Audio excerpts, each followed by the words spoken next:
Hey, hey, hey, everyone. Welcome to Chapter 7. In Chapter 7, we will be completing for this tutorial video 7-4 for your project this week. For this project, you modify a memo detailing the weekly expenses of Life's Animal Shelter. You convert a table to a table, add formulas, modify the table, insert a picture, crop and modify the picture, and insert and modify a shape. There are resources this week, so don't forget to download your resources and go ahead and click your Enable Editing. Fastest way to save is F12. This week is not hard for this independent project. But I want to give you a couple of tips, if you will. You really need to read all of the question first before you make the move. It's not rocket science, but there are a couple of tricky spots. So, with that said, after you've saved, don't forget to save your resource. There's just one picture this week. Let's go ahead and get started. We are going to convert our text to a table and modify the table. What you will do is select the lines of tabbed text below the body of the memo. Convert the text to a table and then auto-fit the contents to the table. So we're inserting a table. So click your drop down for table, convert text to table, auto-fit the contents. By the way, the table size number of columns is defaulted to 7, and that is because we have 7 columns, and columns go up and down. Of course, your rows go across, and so in fact your rows are grayed out. We're not going to add a column. And don't forget, again, the radio box is click the auto fit to contents, and our text is separated by tabs. Click OK. Now let's insert one column to the right of the last column, and then insert 2 rows below the last row. Type totals in the last cell of the first row, and type totals again in the next to the last cell in the first row. Type averages in the last cell in the first column. Quickly, don't forget to proofread what you just typed so you can make sure that you get all the points that you need. SimNet will grade off for any typos that you have. Insert a row above the first row, and to do that I am going to just highlight those. There's a couple of ways to do this. You can use your mini toolbar. You can also go up to Table Tools in your and Layout tab and insert above.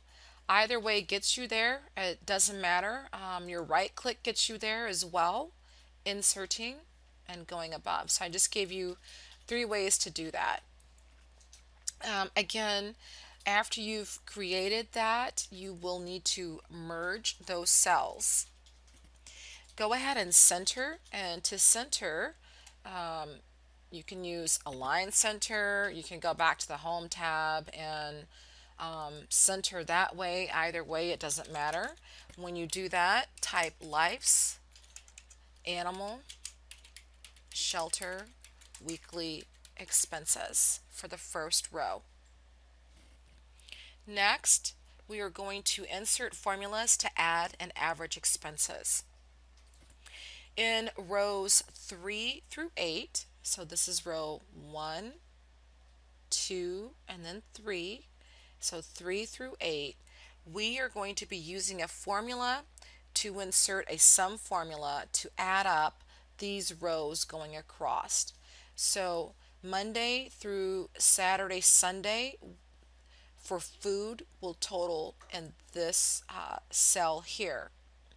To do that, you're going to go to Table Tools, your Layout, and you're going to click your Formula tab. You will notice that the formula is already set up for us, equals sum. We want everything to be left because we're adding Monday through Sunday. And the number format that we would like is the really long one, the dollar sign, number sign, comma, number sign, and then the rest of that. We will not paste the function because the function is already done for us. It's sum. So we won't be using that. And then just click OK. Once you have that, you will notice that it is formatted to have the number sign and also the decimals, which is really nice and handy. Unfortunately, it is not like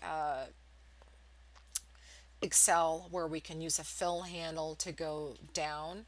So you will have to do these individually, I guess, to say. I will tell you though, to make it for lost time, don't forget to change the default above to left. And I have cut and paste left in here. This is not case sensitive.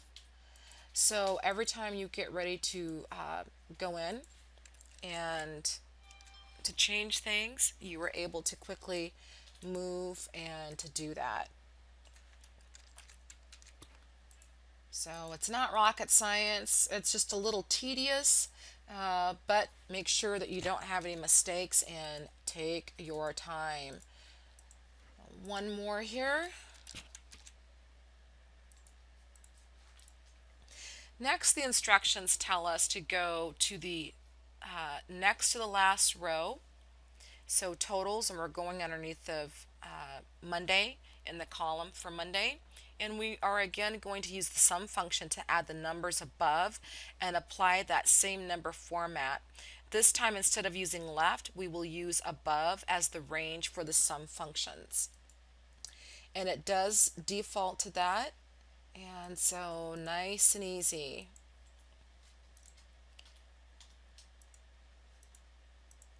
And again, too bad no fill handle. For those that have had Excel, you know what I'm talking about. It would be nice to do that, but not a problem. So in the real world, you would probably never use this. You would probably go ahead and create an Excel table and then insert it. This is extremely inefficient, if you will. So that's why we don't use this. It takes time to do it, but I think they just want you to know how to do it, and that's why it's repetitive to do all of these 3 through 8 rows to learn how to use the tool. Let's take a look at letter C now, and I'm going to read the entire instructions because there's a couple of moves that are different for figuring out averages. We're still going to use the formula function tab, but it's a little bit different. In the last row, use the average function to calculate the average of the amounts in rows 3 through 8 above and apply the same number format. Let me bring that up. Type the cell reference range to average. For example, you could do paste your function, which is a little bit easier, and don't include the total rows in the range. So the letter reference for the column changes in each of these formulas has to be typed. So we've got equal, we have average, and in between the parentheses we are going to type B3 colon B8. This is a range. Again, those that have had Excel, you know that when you see that colon, that means that we are typing a range. For those that haven't had Excel, let me explain just a little bit. This is row 1, 2, 3, and so on. So we actually want row 3, which is where we start with the values, underneath of Monday. This happens to be column A, B, C, and so on. So your rows are numbers and your columns are letters. And where they meet or intersect is the name of a cell. So this cell right here, the reference name is B3, and we want B3 to B8. I hope that makes sense. I know a few of you probably have not had Excel. When you do take Excel, that will be explained further into detail for you. All right, so without further ado, let's go ahead and select the right number format. Make sure that you do have equal, average, paren or open paren B3 to B8 close paren, and then just say OK. And so what this did, it did not take the total column. It took B3 down to B8 and averaged those numbers. And we are going to do that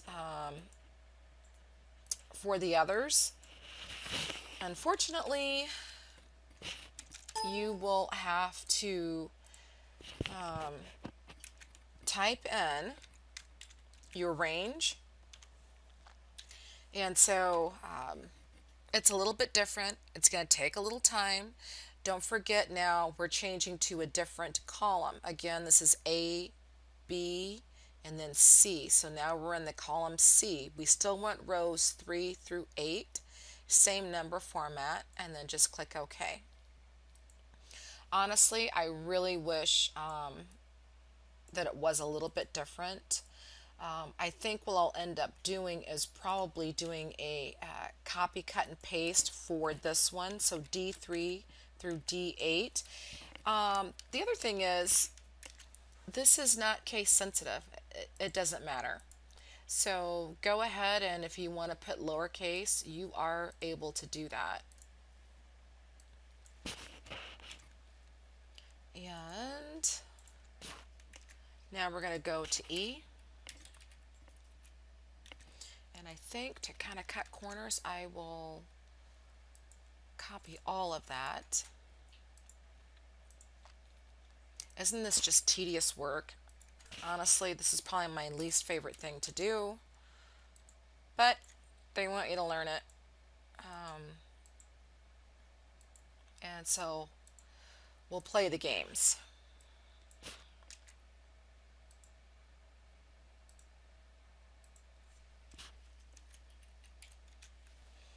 And I did just notice that I did not get a chance to do a total there.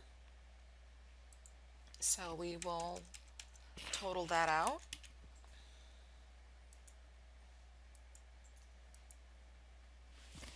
And then for this last one, make sure that you use row H, or excuse me, column H, and then choose the right function. To double check your answers, I get a little nervous when we have to manually input all these instead of relying on the machine to kind of like just figure it out for us. And by that I mean just copying, pasting all the way down. I always refer back to the instructions. I'm not for sure if anyone's ever noticed this. By now you probably should have. We're in chapter 7. But at the end of your instructions, you always have a picture of your finished project. And yeah, they're teeny tiny to look at. I'll try to blow it up a little bit, but you can see your values here, your totals, and see that we did get those correct. So double check yourself there. Okay, let's fix this table and give it some pop and do a couple things to this. So number 5 says to create a new table style and name the new table style LAS expenses. To do that, you are going to need to go ahead and select your table, and we're going to go into design, and we're going to go down to new table style. The name of our new table style is LAS Expenses. And again, double check your typing. It says base the new table style on grid 5, and this is style based on. You're going to open up your dialog or your drop down, and you're going to find grid table. Thank goodness these are in alpha order. Grid table, dark, and then accent 3. Grid table 5, dark, accent 3. Apply the formatting to the entire table. And so it says apply formatting to whole table and change the font size to 10.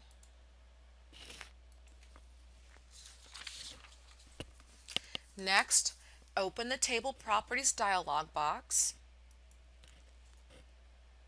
Okay, so that's the format drop-down list, and change the top and bottom margins to 0.02.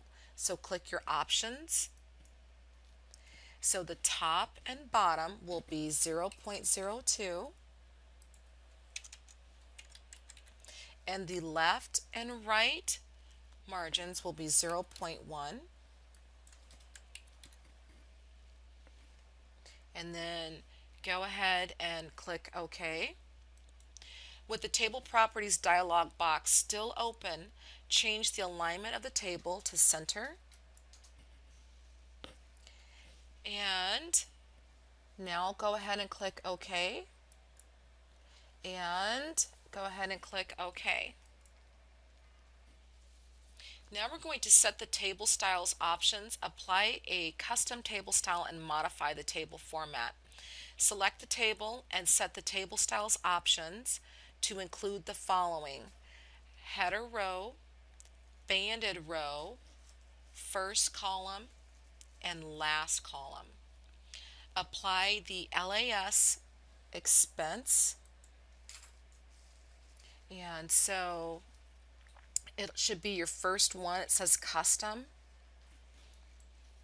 and change the font size in the first row to 12. Apply bold formatting to the second row and last row. So again, that is the first, or I'm sorry, apply formatting to the second row. So we want second row, we are going to do bold, and the last two columns. And to grab those last two columns, you can do a shift, or excuse me, a control to hold those down. Or if you're uncomfortable, you can just select, however you want to do that, and make sure that you apply bold. And you'll notice that the first column was already bolded, and so when you click it, it'll turn off the bold for that. So just be mindful. So the second row you want bold, and then we want bold for the last two rows as well. Change the alignment of all values and their corresponding column headings to align top right. So that is, change the alignment of all values. So here's our values and their corresponding column headings, right? So we're going to want the headings to align top right. So to do that, you're going to go into your layout, and we want to align top right. Notice that I did not do totals. When I was first doing this, I was thinking, it says, grab the headings, but in this case you will not be doing that because it says column headings and not the row headings. So again, these are your column headings. So make sure that you align top right. And let's just make sure that you've got them all. Next, we're going to insert, crop, and modify a picture. Insert the LAS Family-07 picture and download it from the resource link. And we're going to put this at the bottom of the document. And so let me grab that.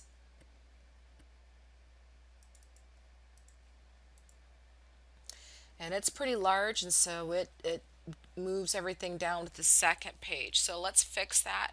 We're going to crop the picture so the edges are approximately a quarter from the individuals in the picture. And they do give you an example to look at in your instructions. So let me just scroll up. So when you see that it says a quarter, you can just kind of eyeball that. And so we will be using the selection handles here for cropping. So your picture should already be selected. Click your crop button and we are going to crop. And now we've got our handles, and I'm just going to go down. Honestly, it's probably not going to matter too much. SEMnet won't count off for you not being a quarter for all of these. You're just going to have to try to eyeball it. Again, you can also refer back to the picture, take a look at where it's lined up to, if that's what you'd like to do. And then when you're done, go ahead and click the top half of the crop button to accept the cropping changes. Change the picture height to 2 inches and maintain the aspect ratio. And now you can see that it's moved up to the first page. Crop the picture to the round, same side corner rectangle shape in the rectangles area. This one might take you a little while to figure out. So what we're going to do is we're going to crop to shape. We want the rectangles area or rectangles group. And so you're just going to have to kind of hover over these. Again, we want round, same side, corner, rectangle shape. And so after you get that, now you are going to, and let me just double check that I pick that. And then after you do that, we are going to apply olive green picture border and change the picture border weight to 1 point. And before I pick that, I'm going to get off of mine. I just want to show you that we did crop the picture to that round same. It's just hard to see when you're on there. So you can see the edges at the top are kind of rounded. So let me go back on that and let me apply the olive green picture border and change the picture border weight to 1 point. So olive green, accent 3, and then you're going to go back in to the weight, and the weight is 1. Next, apply the film grain artistic effect to the picture. And so artistic effect, we've used this button before, far left, and film grain. Hard to kind of see these a little bit. You're just going to have to hover over these to see which ones we're picking. Not for sure if this is my favorite, but it kind of adds a little pop to it. And then change the position of the picture to position in bottom center with square text wrapping. So position the picture. So we're going to go to position, and we want to position in the bottom with square in the bottom center with square text wrapping. And really, the only way to know that is that if you look at the pictures, this is going to be right, that's left. So this is center, and that just leaves us with square text wrapping. Your picture should be at the bottom of your page. Make sure if it goes to the next page, you've done something wrong. Let's go ahead and compress the picture so the resolution is web 150 ppi. So to do that, you are going to go to your compress button in the adjust group, compress the picture, and make sure that you've got this dialog box that pops up, and we want web 150 ppi. This is good for web pages and projectors. Next, draw a shape to modify the shape and add text to the shape. Draw a wave shape at the top of the document. So your shapes, we're going to go to Insert, and we've got Shapes in the illustration group. And we want to choose the wave shape, which is in the stars and banners category. And you are going to put that at the top of your document. Change the height to 1 and the width to 4. And change the shape fill to olive green, accent 3. Change the shape fill gradient from center, and that's going to be in the light variations category. So we're going down to gradient, and we're going into light variations, and you can see this is from the left, this one's a little bit like center, this one's from the right, so you can kind of, from the left. So you just are going to have to hover to find the right one, but we want from center. And again, that's change the shape fill gradient to from center. Next, change the shape outline to green or olive green, accent 3. And the shape outline weight to 1.5. So 1.5. And that really does make it look a lot nicer. And you can see that our gradient fill is from the center. See how it's a little bit darker in the center and then the edges are light. Now we're going to apply the perspective, diagonal, upper left shadow shape effect. So click your drop down arrow for your shadow, and we want to go into the shadow, and then we want to be in the perspective category, and we want diagonal upper left, and make sure that it says perspective diagonal upper left. Next, number 9 says to position the shape and add some text. So use the position tab in the layout dialog box to change the horizontal alignment to centered relative to page, and change the vertical absolute position to 0.2 below the page. Change the text wrap to in front of the text. So I want to just tell you there's a couple of ways to skin this cat. Because we're using SEMnet and it's kind of quirky, we're going to follow the rules. But I want to show you before we go to the layout tab that you do have the position button here to go to your more layouts, to get your layout dialog box. But as I just read to you, it says use the position tab in the layout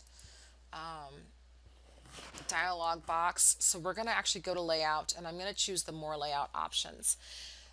It might not count you wrong, but just in case. So let's go ahead and do this. So we've got our layout dialog box open. It says to first change the horizontal alignment to alignment, and we want centered relative to the page, and change the vertical absolute vertical and then absolute position, and we want 0.2 below the page, and then change the text wrap to in front of the text. So text wrapping, and we want in front of text. So mine's actually already defaulted to that. And just for kicks, I'm going to go ahead and open up the size just so that you can see what that looks like. There isn't anything in there that we need to do. Again, make sure that you've got all these correct before you move on to the next one. Click OK. And now let's add text to the shape. Now, it does say in the instructions, not a text box. So you're not adding a text box here. You're just going to start typing. You've already got it highlighted. So just go ahead and start typing your information. Do not use a period. And as always, double check your spelling. Notice that having white letters is really hard to see. So let's go ahead and select the text and the shape and apply the following changes. Change the text color to olive green. We have to go into our format and our text color. So we want to go to olive green, and we want accent 3, darker 50%. Change the font size to 22, and then apply bold, and we want the small caps. And then change the after spacing to 0. So nice and easy. After spacing, we want to go to 0. And go ahead now and save and upload this. I'm going to just make sure that I've got it in the right spot before I do it. Close this out. So this was definitely a long, drawn out, process of this lecture. We're at about 32 minutes, so I do apologize for that, but I just wanted to make sure that I'm telling you all the correct moves. If you have questions this week, please use the Ask Dr. Barnes a question tab. And that's it. So it does look like this time I did miss one, so be careful. I missed a half a point on the functions. That's because I probably blew through that. So just be careful of that. I still got a 98. Not bad. All right. Good luck, everyone.